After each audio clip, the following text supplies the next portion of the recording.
In 2025, the only time you saw Rickie Fowler on screen was during flashbacks, not score updates. But that silence, it was about to get loud. No top 10 finishes in 9 starts. 9. For a 6-time PGA Tour winner, that's not just a slump, that's a slide, a slow, painful fade from relevance. According to Yahoo Sports and Golf Monthly, Fowler hadn't cracked a leaderboard since the season started. And this wasn't due to injury, scandal, or some dramatic sabbatical. He was playing, he was trying, and he just wasn't breaking through. When the game doesn't see you, you've got 2 options: disappear or fight. His world ranking told the same story. 125th. That number wasn't just low, it was historic. For the first time in over a decade, Fowler found himself in a tier of players barely clinging to PGA Tour status. He wasn't slipping, he was spiraling. Golf's golden boy was now closer to missing cuts than making headlines. The kind of drop that doesn't make fans angry, it makes them forget. And forgotten athletes don't get comebacks, unless they steal them. By the time the Truist Championship rolled around in May, Rickie Fowler wasn't qualified to be there. Literally, he hadn't earned it. Not through FedEx Cup points, not through world ranking, not through any measurable criteria. The truth? He was invited, a sponsor exemption, a wildcard slot, a backdoor pass given not because of form, but because of memory. The kind of favor extended to players you used to believe in. The kind of gesture that quietly says, maybe, just maybe, you've still got something left. But here's the twist. Some players use invites as a goodbye. Rickie used his as ammunition. This wasn't a participation ribbon. This was desperation with a tee time. A man who had watched the game evolve without him handed one final shot. And Fowler knew it. He felt the heat, the pressure, the quiet judgment, and when reporters questioned why he even belonged out there, he responded not with defense, but with fuel. The negativity actually helps me, Fowler told ESPN. It motivates me to prove people wrong. That wasn't just a soundbite, that was a signal. Because when doubt becomes motivation, something dangerous happens. Golf is a sport of rhythm, patience, and repetition, but it's also one of emotion. And emotion is exactly what Fowler brought to Philadelphia. The world had counted him out. The rankings had dropped him down, but Rickie hadn't forgotten who he was. He didn't just show up at the Truist Championship, he walked into the fire with a spark the game didn't see coming. And what happened next? Well, that's where things get insane. Some players tiptoe back into the spotlight. Rickie Fowler? He kicked the damn door down. Thursday, May 8th, 2025. The opening round of the Truist Championship at the historic Philadelphia Cricket Club. A course known for its brutal layout, tight fairways, and greens that laugh at second guesses. It was a test of precision, patience, and nerve. The kind of venue that eats struggling pros alive. And Fowler? He had every reason to fold. But what happened that morning rewrote everything. Hole 1, solid. Hole 2, steady. Hole 3, another par. Then came holes 4, 5, and 6. A stretch of golf that felt like it had been bottled and preserved from peak Fowler. Birdie, birdie, birdie. Clean, confident, no hesitation. The kind of momentum that doesn't whisper, it roars. And just like that, a player everyone had forgotten was suddenly glowing in red numbers. And trust me, the golf world was watching, even if it didn't realize it yet. By the time he hit the back 9, something shifted. His swing looked freer. His putts rolled with purpose. He was no longer grinding. He was flowing. And then came the 16th hole, a downhill 25-foot slider that most players would baby toward the hole and pray for par. Fowler stepped up, read it like a poem, and dropped it dead center. The gallery erupted. That wasn't luck, that was clarity. It wasn't just the birdies, it was the feel, the swagger, the energy. You could sense it in the way he walked off each green, in the way the announcers started to raise their voices just a little more each hole. In the crowd, murmurs growing louder by the minute. Fowler was doing something no one expected. He wasn't just contending, he was commanding. And all from the guy who needed a sponsor exemption just to get in. When the final putt dropped on 18 and the scorecard showed 63, it wasn't just a good round, it was a message. 7 under par, tied for the round of the day with Collin Morikawa, only 2 strokes behind Keith Mitchell's blistering 61. But while Mitchell led and Morikawa stayed steady, the headline didn't belong to them. It belonged to the comeback no one saw coming. Because Fowler wasn't supposed to be here. Because Fowler was done. Because Fowler had no business being anywhere near the top of the leaderboard, but guess what? He was there, and he wasn't apologizing for it. That 63 wasn't a fluke. It wasn't nostalgia. It wasn't a nice story wrapped in a single scorecard. It was a warning shot to every player, every analyst, and every fan who had stopped saying his name. Rickie Fowler had found his fire, and he chose the perfect place to set it loose. And as the smoke cleared, the golf world realized, this isn't over. Not even close. This wasn't nostalgia. This wasn't a lucky Thursday. This wasn't some fluke performance by a past his prime fan favorite on a soft course. This was a statement. Rickie Fowler didn't come to Philadelphia to soak up the atmosphere. He didn't show up to wave at fans or relive old memories. No, he came with a purpose, a fire, an edge sharpened by years of irrelevance, and a season defined by failure. This wasn't a player coasting on name recognition. This was a man swinging like his career depended on every shot, because in a way it did. He played like someone who had nothing left to lose, because the truth was, he didn't. He had already lost the spotlight, lost his top 50 ranking, lost invitations to majors. All that remained was pride, grit, and the echo of a name once feared on Sundays. So when Fowler teed it up at the Truist Championship, he didn't carry a resume. He carried a mission, and missions like that don't end with quiet rounds. They end with fireworks. The 63 wasn't just a number on a scorecard, it was a line in the sand, a declaration that Rickie Fowler's name still meant something, that he wasn't just here out of pity or nostalgia, he was here to compete. While other players tried to protect positions, Fowler went all in. And that aggression, that hunger, that clarity, it turned into a round that made everyone stop scrolling and start watching. Because sometimes the hungriest player in the field isn't the youngest, it's the one who's been starving. Every shot that day was laced with something bigger than par or birdie. It was defiance. Fowler wasn't just making putts, he was silencing critics. The same critics who said he was washed, that his swing was broken, that the game had passed him by. They watched as he outscored Morikawa, held pace with Mitchell, and moved past a field of names 10 years younger with twice the momentum.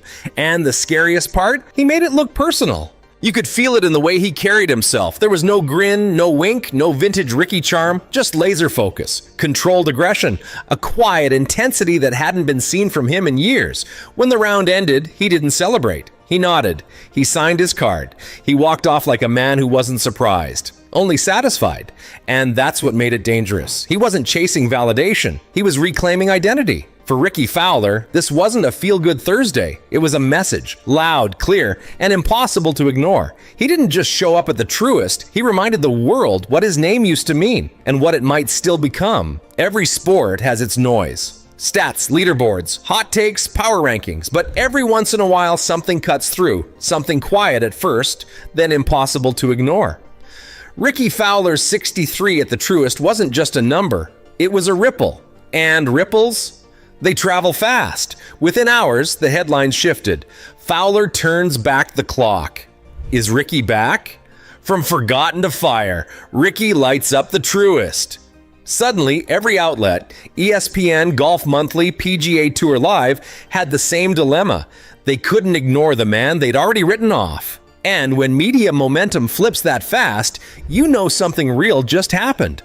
But it wasn't just journalists scrambling, it was fans. The silent army of orange hat-wearing, Fowler-loving believers who never stopped hoping. They were back. Social media exploded with clips of that putt on 16. Comments flooded in from casuals and diehards alike. Vintage Rickie. Golf is better with him in it.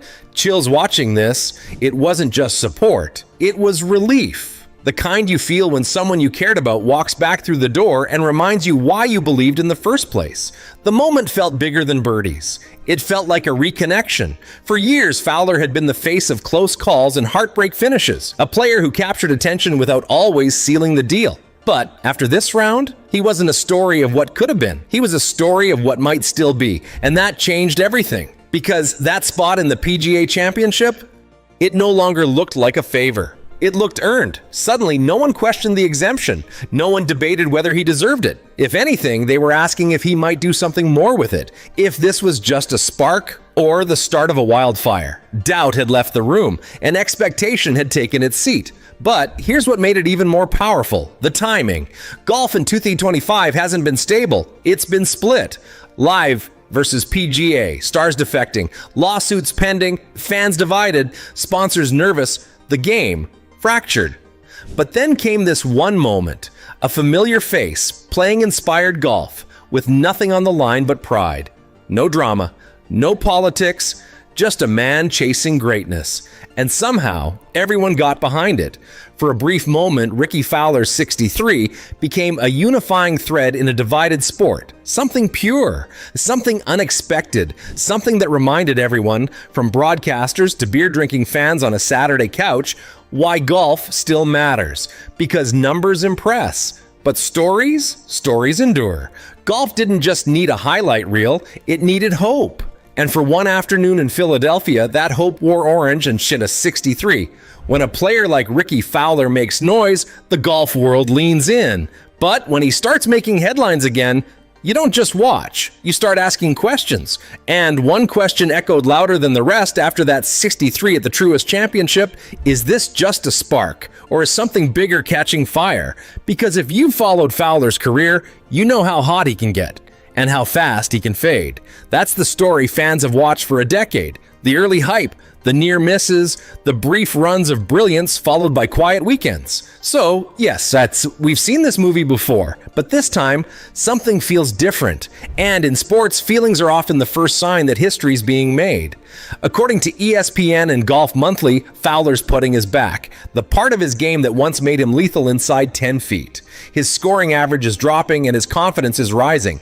And unlike the years of swing overhauls and coaching switches, Fowler now looks settled. Not perfect, but clear. He's not rebuilding, he's returning. And when clarity meets momentum, it stops being a comeback. It becomes a campaign.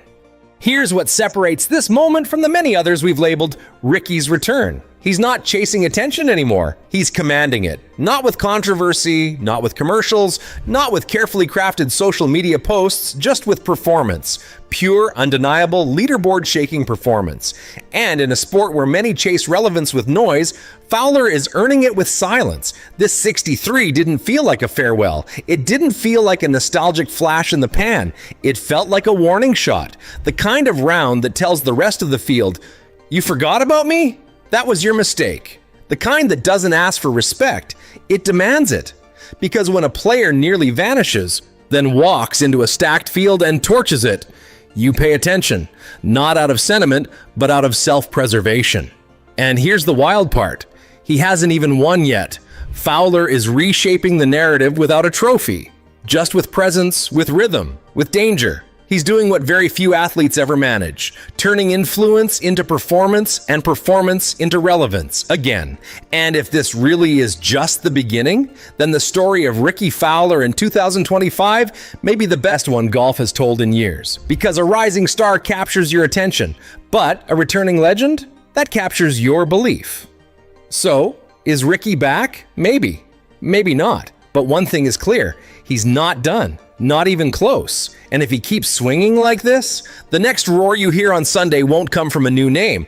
It'll come from a familiar one, wearing orange, walking tall, and reminding golf that comebacks aren't given. 2025 faded into the background noise of the PGA Tour. No wins, no top 10s in 9 events. Not even a whimper of the Fowler who once stormed majors with swagger and Sunday red. Some players qualify, others get chosen. Rickie? He was invited back into the fight. And yet, here he is. Not because he qualified, not because he earned it through rankings or recent form, but because he was granted a sponsor exemption, a courtesy, a lifeline. The kind of invite extended more out of nostalgia than necessity. As NBC Sports put it bluntly, Fowler, a 6-time winner on the tour, has played in 9 events this year without a top 10 finish and needed a sponsor exemption to play this weekend. This wasn't a farewell tour, it was the spark no one saw coming. That's not the resume of a contender.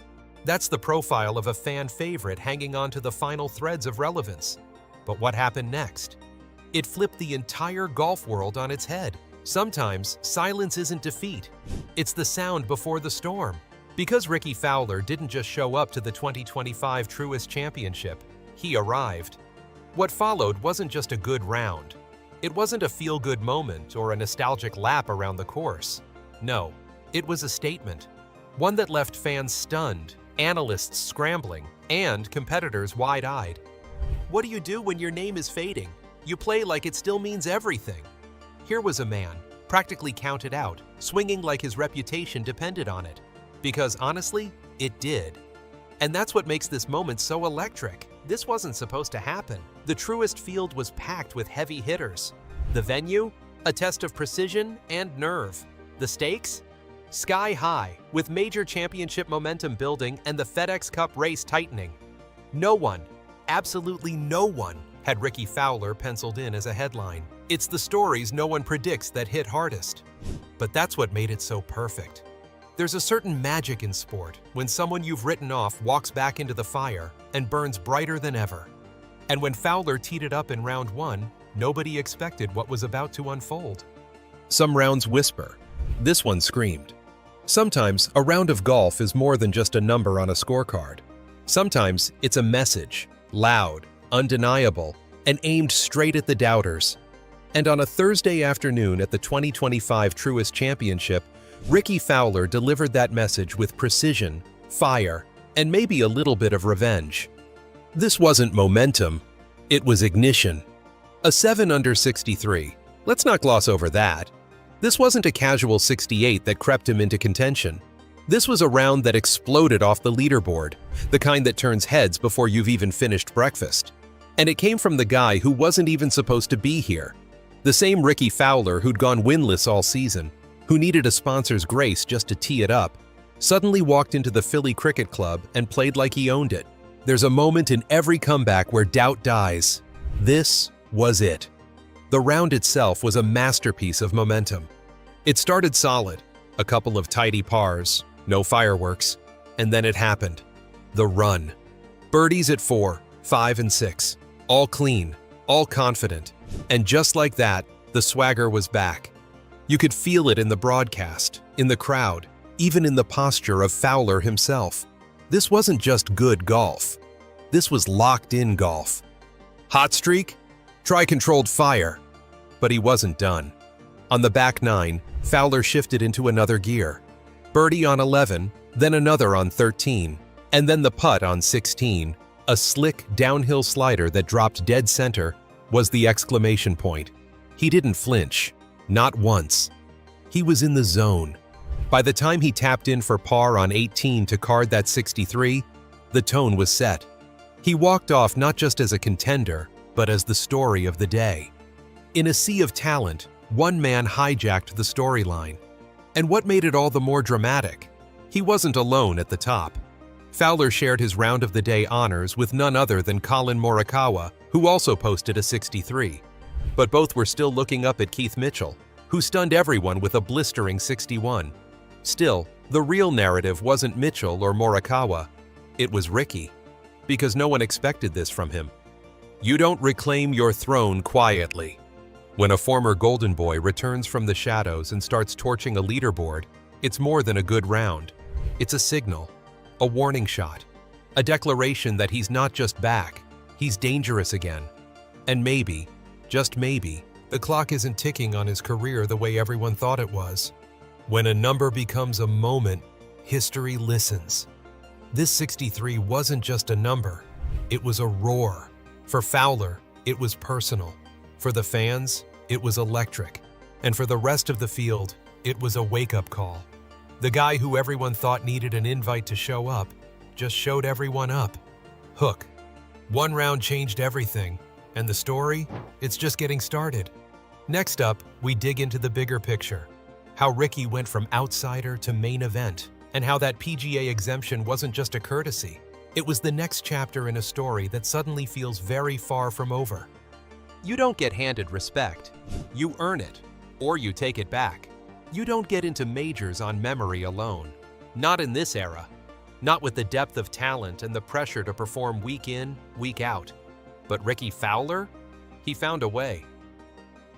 When the headlines change mid-season, you know something big just happened.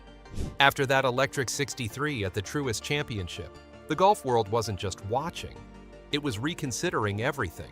Suddenly, the guy with no top 10s in 9 starts had become the headline. And while the scoreboard told one story, another was unfolding behind the scenes. A story about opportunity, about legacy, and about a door being opened, not by ranking or points, but by respect. No noise, no drama, just one name quietly returning to the biggest stage. Because just days before the PGA Championship field was finalized, a headline quietly dropped. Rickie Fowler had been granted a special exemption to compete. No fanfare, no press tour. Just one of the biggest tournaments in golf saying, "Yeah, we still believe in him." They didn't owe him anything, but they gave him everything. They didn't have to let him in, but they did. Think about that.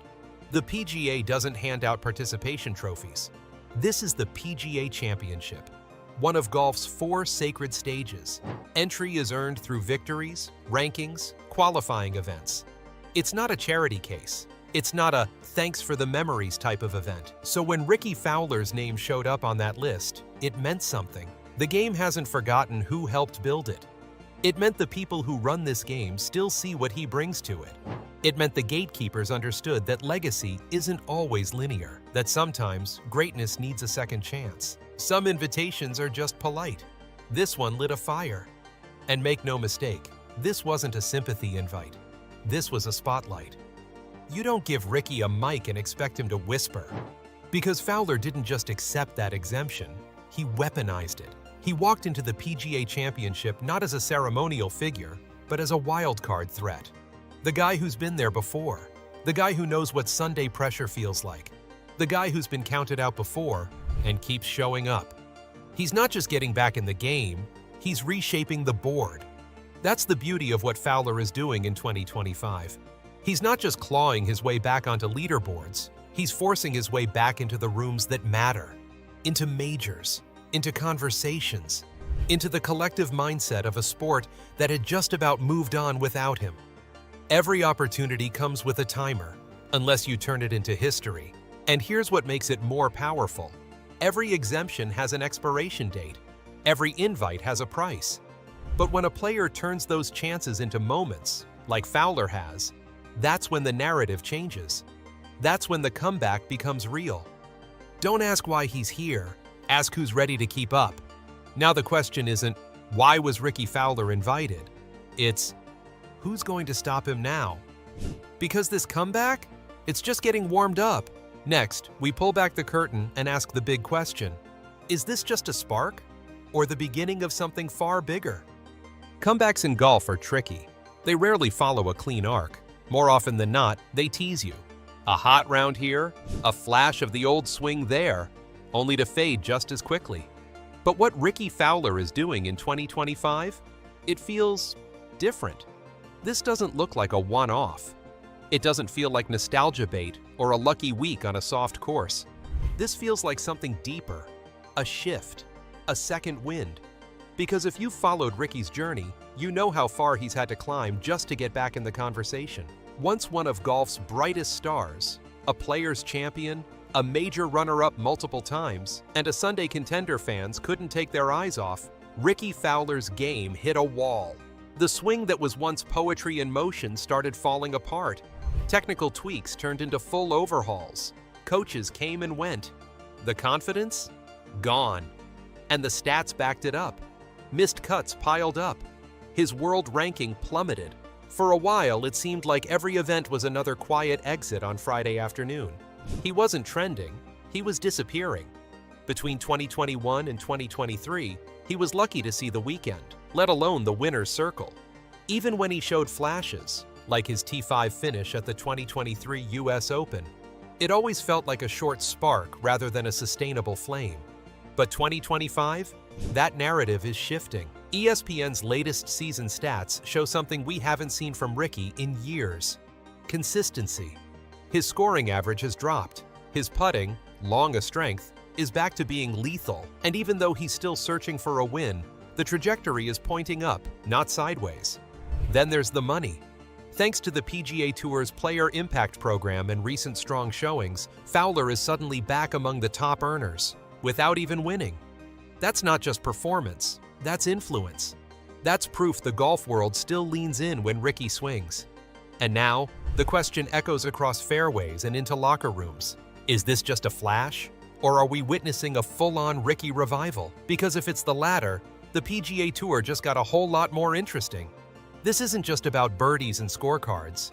This is about resilience, redemption, the kind of quiet grit that turns a fading star into a roaring comeback. Next, we connect the dots and zoom out. Because what Ricky Fowler is doing isn't just personal, it's shifting the energy of the entire sport.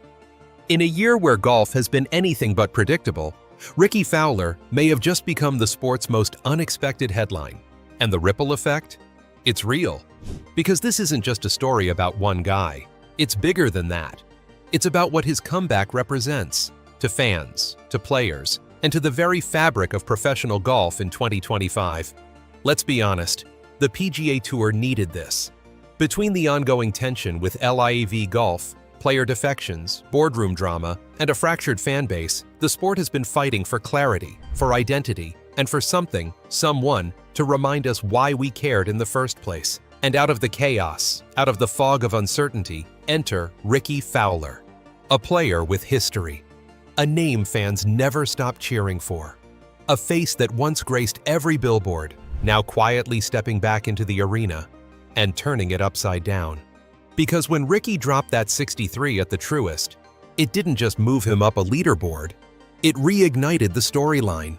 Suddenly, fans were asking, is Ricky really back? Could he win again? Could he sneak into the FedEx Cup mix? Commentators couldn't stop buzzing. If Ricky can do it, anyone can. And maybe that's the point. Ricky's resurgence isn't just about his own revival, it's about possibility. It's about reminding everyone, especially the players grinding on the edge of irrelevance, that 1 week can change everything. That past greatness doesn't expire. It waits. And it doesn't hurt that his rise is happening in the middle of one of the most volatile periods in golf history. While some stars are chasing guaranteed money and leaving behind tour traditions, Ricky is out here grinding, climbing, earning his way back, not with politics, but with performance. There's a poetic symmetry in that. While others talk about legacy, Ricky's rebuilding his. And in doing so, he's adding something invaluable to the PGA Tour: depth. Because when the big names stumble, the story doesn't stall. Guys like Fowler step in and remind us why golf is more than just a leaderboard. It's a living, breathing drama. So now we ask the question that feels impossible to answer, and yet impossible to ignore. In a year full of unknowns in pro golf, could Ricky Fowler be the biggest surprise of them all? Because whether this ends with a trophy, a major, or just a final chapter written on his own terms, one thing is clear: Ricky's not done, not by a long shot. And maybe, just maybe, the next roar you hear on Sunday